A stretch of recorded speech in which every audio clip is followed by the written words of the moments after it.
নমস্কার বন্ধুরা, রূপা simple and daily লাইফে আবার একটা নতুন পর্বে সবাইকে স্বাগত। আজ শেয়ার করছি দক্ষিণ ভারতের খুবই প্রসিদ্ধ একটি রেসিপি আম ভাত। এটা তৈরি করা খুবই সহজ, হাতের কাছে থাকা উপকরণ দিয়েই ঝটপট তৈরি করে নিতে পারবেন। এটা খাওয়ার জন্য কোনো রকম সাইড ডিশেরও প্রয়োজন হবে না, শুধুই খাওয়া হয়ে যাবে। এই গরমের দিনে দারুণ মজার একটা রেসিপি। তাহলে চলুন কিভাবে তৈরি করলাম সেটাই এবার দেখে নিই। যেহেতু আম ভাত তাই আম তো লাগবেই। এখানে আমি একটা কাঁচা আম নিয়ে নিয়েছি। আমটা কিন্তু বেশি বড় না বন্ধুরা, মাঝারি সাইজের একটা কাঁচা আম আমি এখানে নিয়েছি। আম আমি খোসা ছাড়িয়ে ছোট টুকরো করে কেটে নেব। আর এদিকে দেখুন ভাত কিন্তু আমি বসিয়ে দিয়েছি। এটা কোনো বাসমতি রাইস না বন্ধুরা, যে চালের ভাত আমরা খাই বাড়িতে সেই চালেরই ভাত আমি এখানে 200 গ্রামের মতো চাল এখানে ভাত হতে দিয়েছি। যেমন নর্মাল ভাত আমরা রান্না করি সেইভাবেই ভাতটা রান্না করে নেব। ফিরে এলাম বন্ধুরা বেশ কিছুটা সময় পর। ভাত আমি একদম তৈরি করে ফ্যান ঝরিয়ে আলাদা পাত্রে একটা নিয়ে নিয়েছি। একদম নর্মালি আমরা যেরকম ভাত খাই সেরকমই ভাত তৈরি করতে হবে, তবে ভাতটা যাতে ওভারকুক না হয়ে যায়, একটু ঝরঝরে থাকে সেই দিকে খেয়াল রাখতে হবে। আর এখানে দেখুন আমি আমটাও আঁটির অংশ বাদ দিয়ে এইভাবে ছোট ছোট করে কেটে ধুয়ে পরিষ্কার করে নিয়েছি। সব কিছুই আমি রেডি করে নিয়েছি, আস্তে আস্তে ধীরে ধীরে আপনাদের সঙ্গে শেয়ার করছি। এইবার গ্যাসে আমি একটা কড়াই বসিয়ে দিয়েছি। কড়াই গরম হলে কড়াইতে দিয়ে দিচ্ছি 2 চামচের মতো সর্ষের তেল। তেলটা গরম হয়ে গেলে সবার প্রথমে এখানে আমি দিয়ে দিচ্ছি 1 চা চামচ সর্ষে। এটাকে ফোড়নে দিয়ে দিলাম। খুব সহজ একটা রেসিপি, আর এটা কিন্তু দক্ষিণের রান্না। দক্ষিণ ভারতে তো আপনারা জানেন এই ধরনের একটু টক টক রেসিপি ওখানের মানুষজনরা খেতে খুব ভালোবাসেন। আর এই গরমের দিনে যদি আপনি বানিয়ে নেন এটা কিন্তু খেতে খুব ভালো হয়, খুব টেস্টি হয়। এই গরমের দিনগুলোতে হয়তো অনেক কিছু আপনাদের বানাতে ভালো লাগছে না, তখন কিন্তু এইভাবে আম ভাত রেসিপিটি আপনারা তৈরি করে নিতে পারেন, কারণ এটার সাথে খাওয়ার জন্য অন্য কোনো রকম সাইড ডিশ কিন্তু প্রয়োজন হয় না। বেশ সর্ষে এইভাবে ভাজা হয়ে গেলে এইবার দিয়ে দিচ্ছি এখানে 2 চামচ আমি কাঁচা বাদাম। বাদামটা একটু নাড়াচাড়া করে নেব। হাতের কাছে থাকাই উপকরণ দিয়েই তৈরি করব বন্ধুরা, কিন্তু ভীষণ ভালো একটা খুবই টেস্টি রেসিপি আজ শেয়ার করছি। যে কোনো দিন এইভাবে দুপুরবেলা আপনারা কিন্তু বানিয়ে নিতে পারেন, দেখবেন বাড়ির সবাই খুব খুশি হবে। এমনকি বাড়িতে গেস্ট এলেও আপনারা এটা তৈরি করে দিতে পারবেন। এইবার দেখুন এখানে আমি দিয়ে দিচ্ছি কিছু ডাল। এখানে নিয়ে নিয়েছি আমি 2 চামচের মতো ছোলার ডাল। অবশ্যই ডালটাকে আমি শুকনো কাপড় দিয়ে একটু ভালো করে মুছে নিয়েছি, কারণ ডালের মধ্যে তো অনেক পাউডার থাকে। আর দিয়ে দেব ওই রকমই একই পরিমাণ 2 চামচ পরিমাণ বিউলির ডাল। ডালগুলো বেশ মুচমুচে করে একটু ভেজে নিতে হবে। এইগুলো যখন ভাতের সাথে খাওয়ার সময় মুখে পড়বে না, আহা কি ক্রাঞ্চি ভাব একটা, ভীষণ ভালো লাগবে, খুব সুন্দর স্বাদ হবে। একদম অন্য ধরনের একটা অনবদ্য রেসিপি কিন্তু আজ আমি আপনাদের সঙ্গে শেয়ার করছি। আশা করছি বন্ধুরা পুরোটা দেখলে আপনাদেরও ভালো লাগবে। যে সকল বন্ধুরা আজ প্রথম এসেছেন আমার রেসিপি দেখছেন, বা হয়তো আগেও এসেছেন, যদি আমার চ্যানেলটি সাবস্ক্রাইব করা না থাকে প্লিজ বন্ধুরা আমার চ্যানেলটা সাবস্ক্রাইব করে আমার পাশে থেকে যান। পাশে থাকা বেল আইকনটা কিন্তু অল করতে ভুলবেন না। আমি প্রত্যেক দিন এই ধরনের নতুন পুরনো সব রকমের রেসিপি কিন্তু আমি দিয়ে থাকি। আশা করছি আপনাদের ভালো লাগবে। আর পুরনো বন্ধুরা তাদের তো আমার অনেক অনেক ভালোবাসা, অনেক শুভকামনা। এতটা ভালোবাসা দেওয়ার জন্য অসংখ্য ধন্যবাদ। এইভাবে কিছুটা সময় বেশ লাল লাল করে এটাকে কিন্তু ভেজে নিতে হবে। যতক্ষণ না বেশ লাল লাল ভাজা হচ্ছে ততক্ষণ কিন্তু এটা মুচমুচে করে আমাকে ভেজে নিতে হবে। অবশ্যই এটা কিন্তু লো ফ্লেমে করবেন বন্ধুরা। এইবার বেশ সুন্দর একটা মিষ্টি ফ্লেভার আসছে, ডালগুলো বাদাম সব একসাথে ভাজা হচ্ছে তো দারুণ সুন্দর একটা ফ্লেভার আসছে। এইবার এই পর্যায়ে দিয়ে দিচ্ছি ছিঁড়ে 2 টুকরো করে নিয়ে একটা শুকনো লঙ্কা। আর দিয়ে দেব বন্ধুরা, যেহেতু সাউথের রেসিপিতে কিন্তু কারি পাতার খুব ব্যবহার হয়, দিয়ে দিলাম এখানে একটু কারি পাতা। শুকনো লঙ্কা আর কারি পাতা দিয়ে এবারে একটু এইভাবে ভেজে নিতে হবে। কারি পাতাটা দেওয়ার পর আরও সুন্দর সুগন্ধ ছড়াচ্ছে। এইবার নেড়ে নিয়ে এইখানে আমি এবার দিয়ে দেব বন্ধুরা একটা মাঝারি সাইজের পেঁয়াজ, ঝুড়ো করে কেটে নিয়েছিলাম, সেটা দিয়ে দিলাম।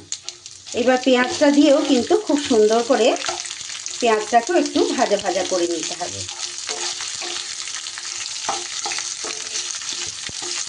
কাঁচা কাঁচা যাতে না থাকে সেই রকমভাবে কিন্তু পেঁয়াজটাও ভেজে নেব।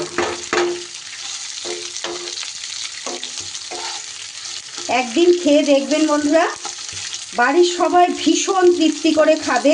একদম অন্য রকমের একটা রেসিপি। অনেক রকমের রাইসের রেসিপি আপনারা খেয়েছেন, তবে অবশ্যই এইভাবে একবার, গরমের দিনে তো ভীষণ ভালো লাগবে। পেঁয়াজটা একটু নাড়িয়ে চাড়িয়ে নিয়ে এইবার আমি এখানে অ্যাড করে দেব নুন। নুনটা অবশ্যই একটু বুঝে শুনে দেবেন, কারণ পুরো রাইসটার মধ্যে নুন ঢুকবে। আমি 1.5 চা চামচের মতো নুন কিন্তু এখানে অ্যাড করলাম। আর এই নুনটা দিলে পেঁয়াজটাও কিন্তু বেশ তাড়াতাড়ি ভাজা ভাজা হয়ে যাবে। আর এই নুন দেওয়ার সাথে সাথে আমি এখানে কিন্তু আমের টুকরোগুলোও অ্যাড করে দিলাম। আম আর পেঁয়াজ এবার নরম হতে থাকবে। সাথে এখানে দিয়ে দিচ্ছি আমি অল্প পরিমাণে একটু হলুদের গুঁড়ো। সব কিছু মিশিয়ে এবার এইভাবে লো ফ্লেমে কিন্তু নাড়িয়ে চাড়িয়ে করে নিতে হবে। আমটা যতক্ষণ একটু না নরম নরম হয় এইভাবে একটু নেড়ে চেড়ে নেব। আরও মিনিট 2 এইভাবে কিন্তু লো ফ্লেমে আমি নাড়িয়ে চাড়িয়ে নিয়েছি। দেখুন আম আর পেঁয়াজ কিন্তু আমার অনেকটাই বেশ নরম নরম হয়ে গেছে। আপনাদের একটা কথা এখানে বলে রাখি বন্ধুরা, যারা একটু বেশি টকটক খেতে পছন্দ করেন তারা চাইলে এখানে আমের পরিমাণটা আরও একটু বেশি দিতে পারেন, বা যারা একটু কম খেতে চান আরও একটু কম কিন্তু এখানে দিতে পারেন। পুরোটাই আপনাদের সিদ্ধান্ত কম বা বেশি করাটা। আমি কিন্তু মোটামুটি মাঝারি রকমের দিয়েছি। এইবার দেখুন এখানে দিয়ে দেব আমি পাতিলেবুর রস। আমি অর্ধেকটা পাতিলেবু নিয়েছি, এই রকম 2 টুকরো, 2 টুকরোই কিন্তু এইভাবে আমি দিয়ে দিলাম। যদি ছোট লেবু হয় তাহলে গোটা দেবেন, আর এরকম বড় যদি হয় অর্ধেকটা দিলেও হবে। লেবুটা চিপে দিয়ে দিলাম। আর তারই সাথে এখানে দেখুন দিয়ে দিচ্ছি 3টে চেরা পাকা কাঁচা লঙ্কা। এবার সব কিছু আবারও একবার মিশিয়ে নিচ্ছি। আমার আজকের রেসিপিটা যদি আপনাদের ভালো লাগে বন্ধুরা, প্লিজ একটা লাইক করে দেবেন। ভিডিওর শেষে ছোট একটা কমেন্ট করে জানিয়ে যেতে ভুলবেন না যে আপনাদের কেমন লাগলো। আর ভালো লাগলে অবশ্যই বাড়িতে ট্রাই করবেন, আর বন্ধুবান্ধব সকলের মাঝে আমার ভিডিওটা একটু শেয়ার করে দেবেন, যাতে করে অনেক মানুষ দেখতে পায়। আপনাদের একটা লাইক, একটা কমেন্ট আমাকে এই রকম নতুন নতুন ভিডিও তৈরি করতে উৎসাহ যোগাবে, আর আমার ভিডিওটাও অনেক দূর পর্যন্ত এগিয়ে যেতে সাহায্য হবে। এইবার এই পর্যায়ে দিয়ে দেব দেখুন 1/2 চামচ পরিমাণ চিনি। যেহেতু টক আছে তো স্বাদ ব্যালেন্সের জন্য সামান্য এই চিনির পরিমাণটা আমি দিলাম। ফেসবুক পেজ থেকে যে সকল বন্ধুরা দেখছেন তাদের কাছে অনুরোধ, যদি রেসিপিটা আপনাদের ভালো লাগে আমার পেজটা ফলো করে আমার পাশে থেকে যেতে পারেন। চিনিও খুব ভালো করে মিশিয়ে দিয়ে দেখুন এইবার দেখুন না আম পেঁয়াজ সবই কিন্তু সুন্দর করে গলে গেছে, আমও বেশ নরম নরম হয়ে গেছে। এই পর্যায়ে আমি এইবার দিয়ে দেব ভাতটা।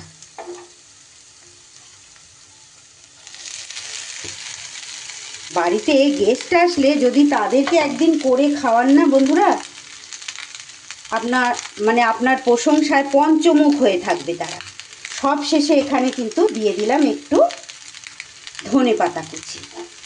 এইবার সুন্দর করে রাইসের সাথে কিন্তু মিশিয়ে নিতে হবে। অবশ্যই কিন্তু পুরো রেসিপি আমি লো ফ্লেমে করছি বন্ধুরা, না হলে কিন্তু পোড়া লেগে যাবে। আর এই ভাতটাও কিন্তু খুব বেশি সময় ভাজবো না, তাহলে কিন্তু ভাতটাও শক্ত হয়ে যাবে। সব উপকরণ এইবার হালকা হাতে সুন্দর করে মিশিয়ে নিতে হবে। এত সুন্দর ফ্লেভার আসছে যে কি বলবো, ভীষণ সুন্দর খেতে। একদিন তৈরি করে ফেলবেন বন্ধুরা এই গরমের মধ্যে, দেখবেন ছোটরাও যে কি মজা করে খাবে। এত টেস্টি একটা রেসিপি, আশা করছি খুব ভালো লাগবে আপনাদেরও। আর ভালো লাগলে আমাকে কমেন্ট বক্সে জানিয়ে যেতে কিন্তু ভুলবেন না। অবশ্যই রেসিপিটা তৈরি করে খেয়ে একদিন দেখবেন। এর সাথে অন্য কোনো কিচ্ছু লাগবে না, এটা শুধুই খাওয়া হয়ে যাবে। দেখুন সব উপকরণ সুন্দর করে আমার মেশানো কিন্তু হয়ে গেছে।